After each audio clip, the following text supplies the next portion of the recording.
Hello મિત્રો, કેમ છો તમે બધા? આઈ હોપ તમે બધા મજામાં હશો. તો આજની આપણી રેસીપી છે આખા મસૂરમાંથી દાળ અને ભાત બનાવીશું. તેના માટેના ઇન્ગ્રેડિયન્ટ્સ જોઈ લઈએ.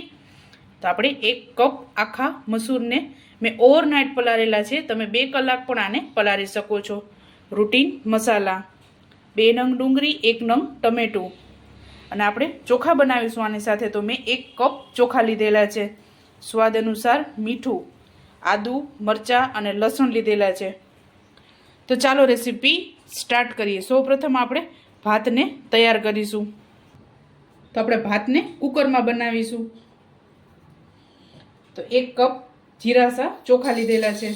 તમે બાસમતી ચોખા પણ બનાવી શકો છો. તો હું અહીંયા જીરાસા ચોખા બનાવું છું. 1 કપ જીરાસા ચોખા લીધેલા છે. 2 થી 3 વખત આને ધોઈ લેશું. તો ચોખાને મેં 2 થી 3 વખત ધોઈ લીધા છે. ત્યારબાદ 1 ગ્લાસ પાણી એડ કરીશું. તો 1 કપ ચોખા લીધેલા છે, તો મેં આમાં 1 ગ્લાસ પાણી એડ કરેલું છે.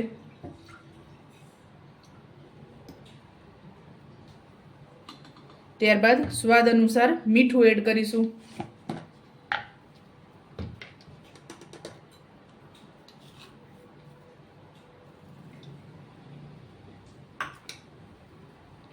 ત્યારબાદ 2 ચમચી તેલ એડ કરીશું.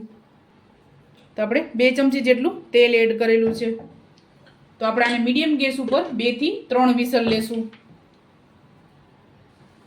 તો આપણે દાળનો વઘાર કરીશું. તેના માટે ડુંગળી અને ટમેટાની પ્યુરી તૈયાર કરી લેશું. તો સૌપ્રથમ આપણે ડુંગળીને પીસી લેશું. 2 મીડિયમ સાઇઝની ડુંગળી લીધેલી છે. ત્યારબાદ 1 લીલું મરચું, મોરું મરચું છે, તીખું મરચું પણ તમે એડ કરી શકો છો. ત્યારબાદ આદુ અને લસણ,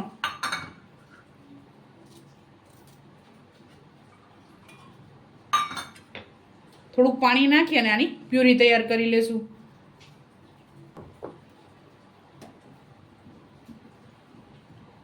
આપણી પ્યુરી તૈયાર થઈ ગઈ છે અને તેલ પણ આપણું ગરમ થઈ ગયું છે.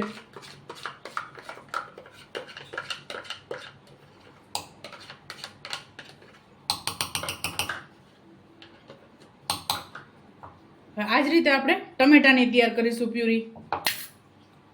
તો આપણું તેલ ગરમ થઈ ગયું છે. તો સૌપ્રથમ આપણે વઘાર કરી લેશું. મોટા 2 ચમચા જેટલું મેં તેલ ગરમ કરેલું છે. તેલ આપણે આમાં વધારે આવશે કરીશું.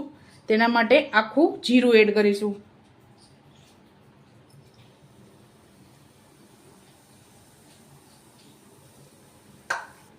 ત્યારબાદ આખા ગરમ મસાલા,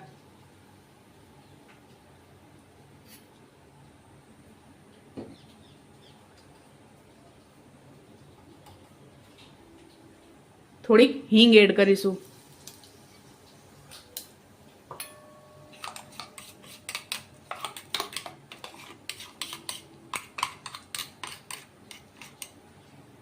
ત્યારબાદ ડુંગળીની પ્યુરી,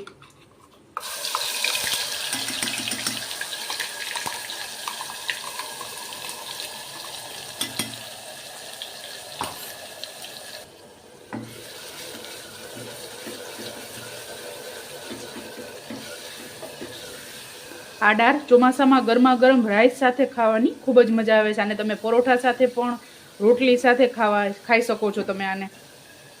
ગેસ આને પાકવા દેશું. તો ડુંગળી આપણી ગોલ્ડન બ્રાઉન થઈ ગઈ છે. ત્યારબાદ ટમેટાની પ્યુરી એડ કરીશું. 1 મોટું ટમેટું મેં અહીંયા લીધેલું છે. નાનું ટમેટું હોય તો તમે 2 ટમેટા એડ કરી શકો છો.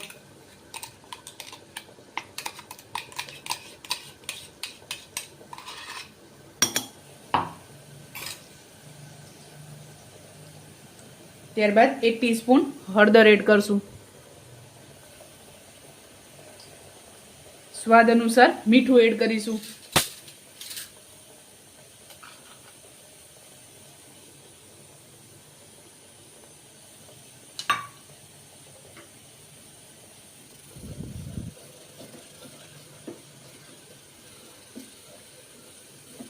અત્યારે હું આ દાળ ડાયરેક્ટ વઘાર કરીને એડ કરું છું. તમે આને તપેલામાં પણ બનાવી શકો છો. કુકરમાં બાફી અને અલગથી વઘાર દઈ એમ પણ તમે આને બનાવી શકો છો. અને ક્યારેક ત્યારબાદ 2 ચમચી ધાણા જીરું,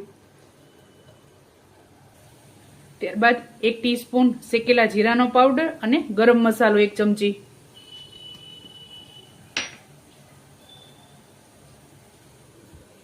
અને થોડુંક પાણી એડ કરી દેશું.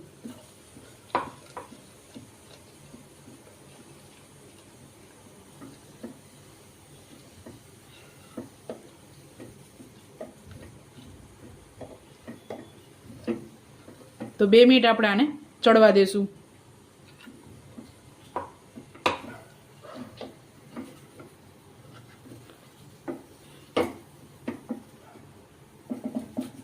ત્યારબાદ 2 ચમચી કશ્મીરી મરચું,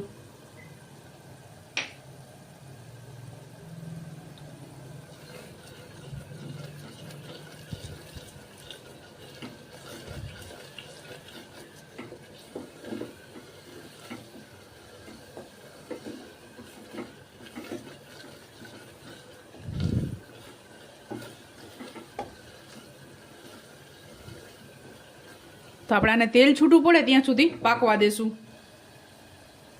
તો આપણો મસાલો એકદમ સરસ ચડી ગયો છે અને તેલ છૂટું પડી ગયું છે. ત્યારબાદ મસૂર એડ કરી દેશું. મસૂરને મેં 2 થી 3 વખત ધોઈ લીધા છે.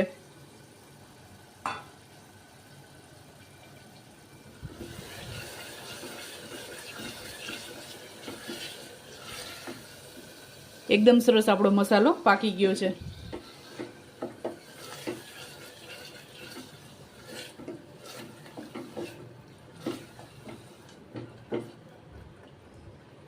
તો જે આપણે આમાં નાના 2 ચમચા જેટલું તેલ એડ કરીશું.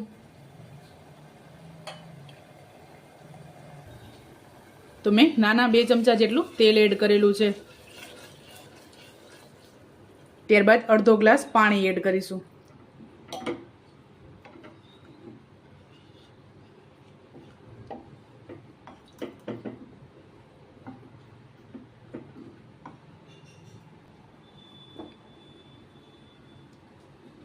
તો હવે આપણે આને ઢાંકણ ઢાંકી અને આપણે મીડિયમ ગેસ ઉપર 2 વિસલ લેશું.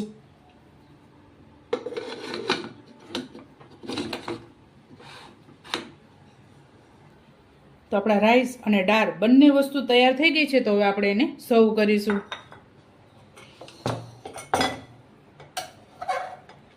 ગરમા ગરમ ભાત અને દાળ સાથે ખાવાની ખૂબ જ મજા આવે છે.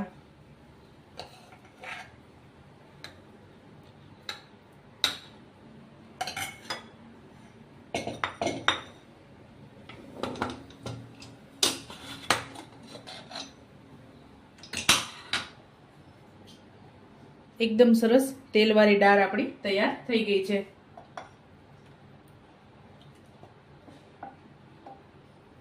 આ રીતે આપણે દાળ તૈયાર કરવાની છે. એકદમ પતલી નહીં, એકદમ જાડી પણ નહીં.